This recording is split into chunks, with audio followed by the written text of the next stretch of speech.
Our team doesn't quite understand the plan. We're not simple enough. We haven't communicated in a way that allows them to go and execute. If I'm trying to have a hard conversation with you, you're thinking it's coming from a place of I'm just trying to undermine you. I'm just trying to make you look bad. What can you do within the role that you have to help and support the people around you and influence them for the better? What people are often surprised to hear is that the hardest part about combat leadership is not planning and executing missions under fire.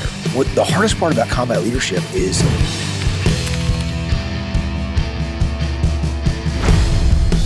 Yeah, I think that there's this growing trend of we have to fire fast, we have to get in there, we have to have these difficult conversations. When your team screws up, we have to be willing as leaders to step in and have those tough conversations. And what we say at Echelon Front is there's so much more with the mindset of extreme ownership in place. There's more that we can do in those situations leading up to that place before we have to have that hard conversation to help someone on our team perform, to help our team understand what the mission is and to move towards accomplishing that mission. And I think the first thing we start with is relationships. What are you doing prior to that difficult conversation, if you have to have it, to build that relationship? And the stronger your relationship, the more likely you are to manage those situations well before they get to a place of no return. Think about that. If you and I don't have a good relationship, you don't trust me, you don't respect me, I don't really have any influence over you, you don't listen to what I have to say. If I'm trying to have a hard conversation with you, then you're thinking it's coming from a place of I'm just trying to undermine you. I'm just trying to make you look bad. So you're not going to actually listen and take on board what I'm trying to say. So the hard conversation is going to have to be a lot harder. Whereas if we have a strong relationship, you trust me, you listen to me, I actually have some influence on what you have to say. You respect where I'm coming from and what my experiences are. And most importantly, when you know that I care about you, if I'm giving you some guidance to say, hey, Jamie, why don't you think about this? Or let's think about what that looks like to everybody else. Or, hey, you know what? Here's something where you might be able to improve.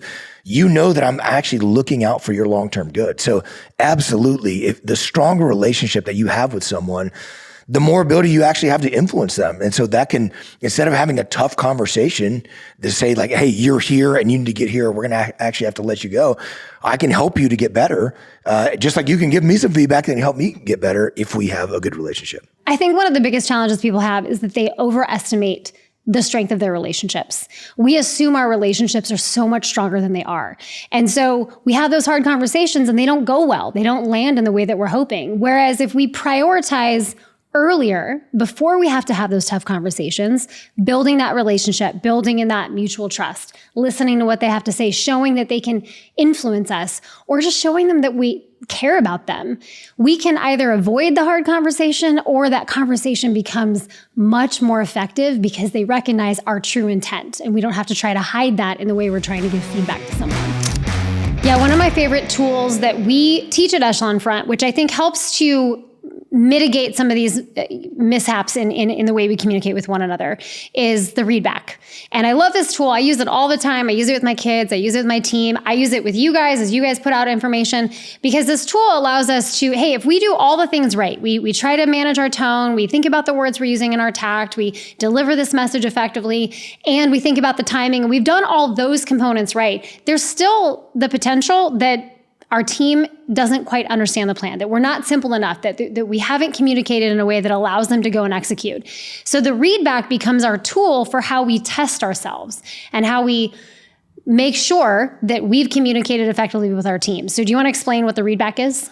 The Readback comes from radio transmissions where, if I'm on a different place on the battlefield from someone else that I'm talking to that might be miles away and I can't actually see them, and if I'm passing traffic to them over the radio, I'm giving them some direction, they're going to read back what they heard. So I know that they understood what I'm actually telling them and it wasn't some broken transmission.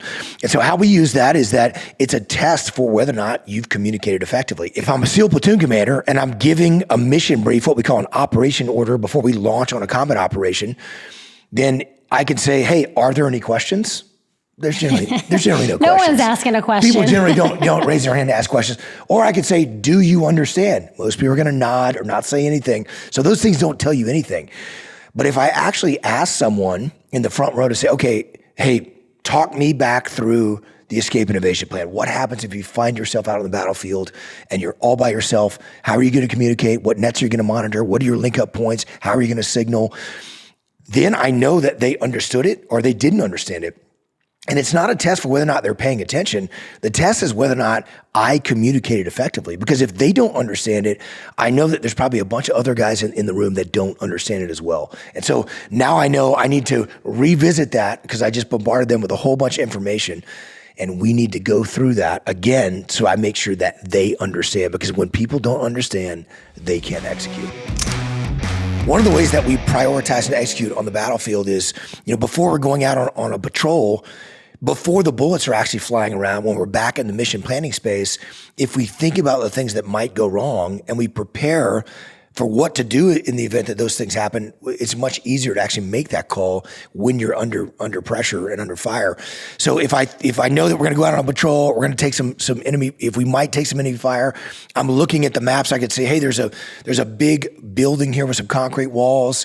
We'll fall back to this building if we take enemy contact, and we'll strong point that building. We'll take the rooftop, then we can access from there.